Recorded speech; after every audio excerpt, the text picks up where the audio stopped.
Баяғыда бір жолаушы келе жатып сандық тауып алады. Ашып қараса, алтын тас жатыр екен.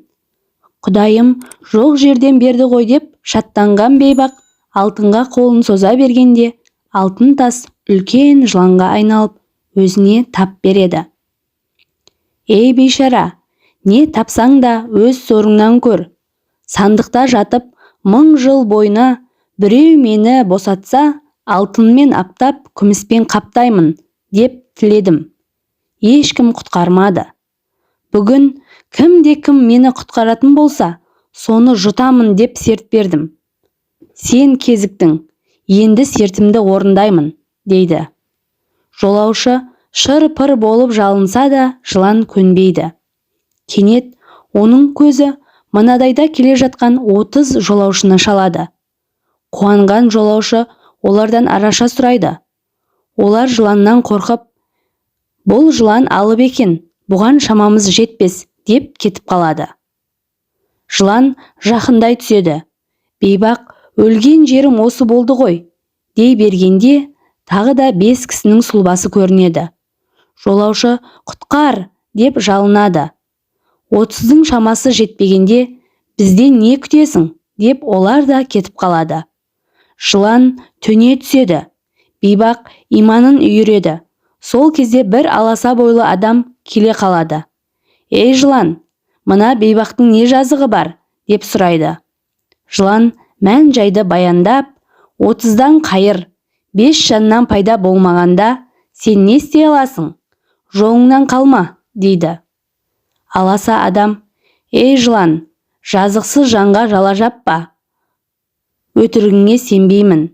Айтқаныңның рас болса, мына денеңмен кішкене сандыққа қалай сыйдың? Көз көрмей көңіл сенбейді, дейді. Жылан бұлқан-талқан болып ашуланып, сандықтан қалай шықсам, солай сыйып та кетемін, дейді де түтінге айналып, жоғары көтеріліп, сандыққа кіріп кетеді. Аласа адам сол кезде сандықты тарс жауып қалады. Жыланнан құтылдың, енді жолыңнан қалма, дейді. Жолаушы қуанып, айлаңды асырдың батыр, қарыздармын, жөніңді айт, кімсің, дейді. Бұл жылан сенің орынсыз айтқан өз сөзің. 10 пәленің 9-ы тілден. Орынсыз сөз иесін қабады. Ақылды адам тілін буады. 30 кісі ұстамаған оразаң. Сен 30 күн бойы оразаңды осынге дейін ұстамай келдің. 5 кісі қаза қылған 5 уақыт намазың. Олар сондықтан саған көмектеспеді. Құлшылыққа салғырт қарадың. Олардан қайыр болмады. Бірақ сен әр жұма сайын 7 шелпек пісіріп, кедей-кепшіктерге садақа бердің. Мен өзің пісіріп таратқан шелпекпін. Сені құтқаруға Құдай жіберді, депті. Ал айналайын адамдарым, 30 күн оразамызды, 5 мезгіл намазымызды қаза қылмайық. Ең болмағанда әр жұма 7 шелпегімізді таратып отырайық.